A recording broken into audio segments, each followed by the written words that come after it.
Então, galerinha, para a gente falar sobre reta real, que é o assunto de agora, a gente tem que falar um pouquinho dos conjuntos dos reais, que foi a aula passada, tá?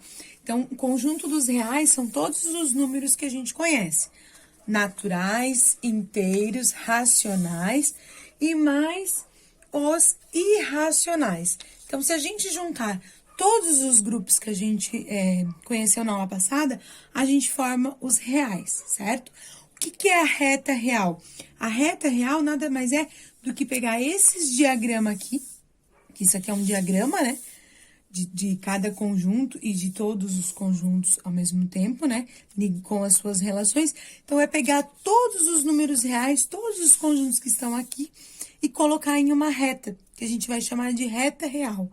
Só que organizado em ordem crescente, com sua origem, que é o zero, e tudo mais que eu vou explicar logo após esse vídeo. Então, primeiramente, a gente tem que lembrar dos números reais, que são esses: irracionais, racionais, inteiros, naturais. Se eu juntar tudo, forma o real. Então, hoje, a gente vai falar da reta real, eu vou falar de todos os números juntos, em uma reta, tá? Aqui a gente tá vendo em diagrama, como vocês aprenderam, mas agora a gente vai ver em uma reta real, tá bom? Então, pessoal, reta real nada mais é do que uma linha, certo? Com os números reais, que a gente estava vendo anteriormente. Bom, o primeiro passo que a gente tem que saber, o primeiro ponto, é a origem, que a gente dá o nome de zero, tá? Então, o número zero, ele se chama origem da reta real. A partir dele vão surgir os números inteiros, que são os positivos e os negativos, certo? Então, tanto para o lado direito quanto para o lado esquerdo é infinito. Então, temos o infinito positivo e o infinito negativo, ok? Mas sempre a partir do marco zero, que é a origem, tá bom? Bom, para o lado positivo, ele vai crescendo, ele é crescente, ok? Para o lado negativo, ele é decrescente.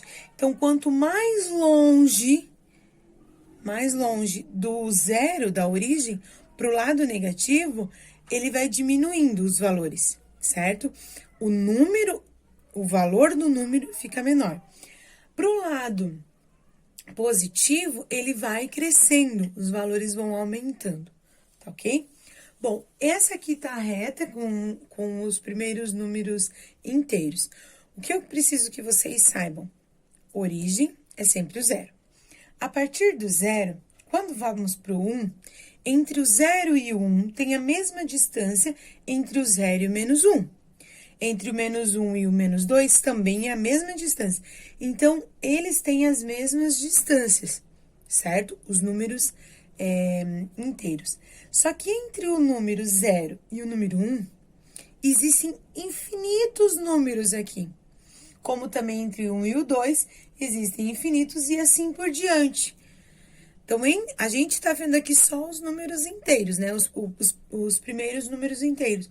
Porém, entre eles há infinitos números, tá? E é nesses infinitos números que tem aqui que a gente vai ver algum deles para a gente colocar na reta real. Então, praticamente, vocês já vinham estudando a reta real com os números inteiros, ok?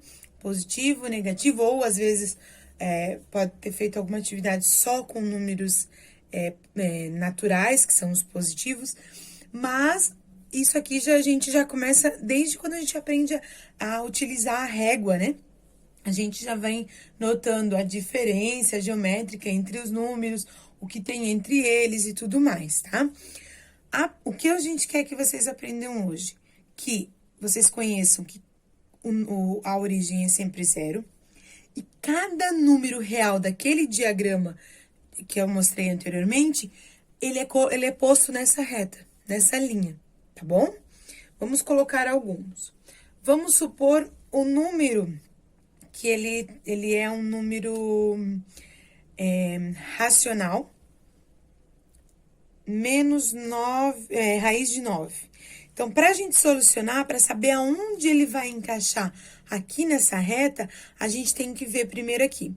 Raiz quadrada de 9 é 3. Como tem o menos na frente, então é menos 3 a resposta. Bom, menos 3 vai vir logo após o 2, com a mesma distância, menos 3, certo? Bom, então aqui já tem um número racional, porque ele pode ser escrito em forma de fração, né? Em forma de raiz. Então, a gente já colocou ele lá no ponto certinho onde ele tá. Cada número aqui tem um ponto, tá ok? Agora, vamos colocar esse outro número aqui, negativo π. Então, geralmente, a gente vê o π sempre positivo, mas ele também tem o oposto, que é o negativo. O oposto do número, o menos π, perdão, ele tem o valor de 3, menos 3,14, 15 e assim por diante. É uma dízima não periódica. Se ele é uma dízima não periódica, ele faz parte do grupo dos irracionais, lembram? Que a professora já falou? Os irracionais. Como ele é menos 3,14, 15 e assim por diante, onde a gente pode encaixar ele aqui? Então, menos 3 é aqui. Agora, um pouquinho mais que menos 3, menos 3,14. Então, ele tá um pouquinho coisa à frente do menos 3, certo? Então, é sempre na ordem, tá? Que a gente tem que colocar. Bom, eu tenho outro aqui, ó. 20 sobre 3, que é a mesma coisa, que ele é um número racional. Porque se eu dividir 20 sobre 3, dá 0,6666.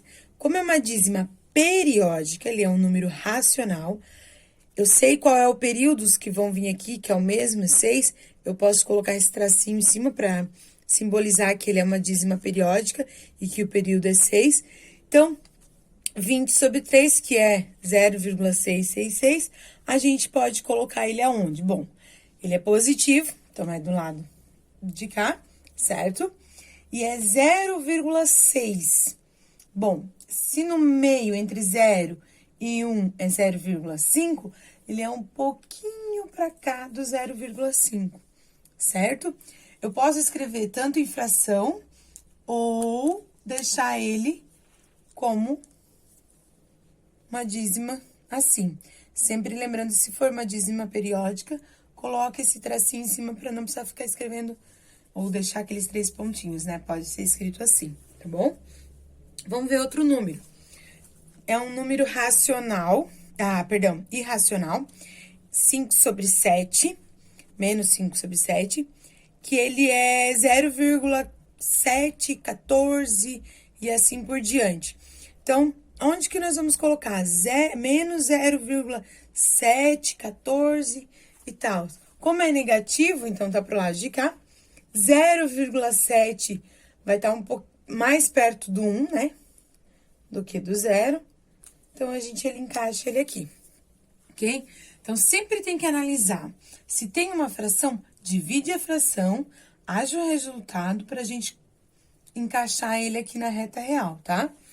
O mesmo acontece com raiz, ou às vezes, que nem a gente usa o símbolo π, sempre acha o valor dele para depois tentar encaixar aqui.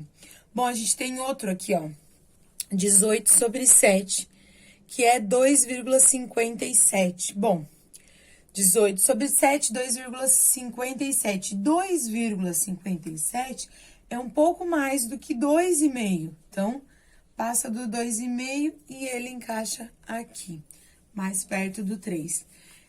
E é assim que eu quero que vocês façam, tá? Tem um exercício aí para vocês pegarem vários números reais e colocar na reta que nem a professora fez, tá bom? Treinem bastante isso, façam as divisões, mas pode colocar a fração, tá? Não precisa colocar o resultado da fração. Pode deixar em fração, pode deixar o π, pode deixar em raiz, não tem problema nenhum. Desde que esteja no local certo, ok? Primeiro, coloca o marco 0, que é a origem, para saber a distância do certinho do 1, do 2, do menos 1, do menos 2 e assim por diante. Façam com calma. Qualquer dúvida, a professora pode chamar, que a professora sempre vai estar respondendo vocês, tá? No livro de vocês também tem a reta real, então vocês podem dar uma olhadinha lá para saber mais sobre esse assunto que é simples, tá? É só se ligar mesmo no negativo, no que é positivo, na distância e aonde encaixa os números certinho. Lembrando que cada número, ele é um ponto aqui na reta real. Como nós temos a origem, então cada númerozinho, por mais que não apareça aqui, cada número que existe no conjunto dos reais, ele tá aqui em algum ponto, tá ok? Então, é isso.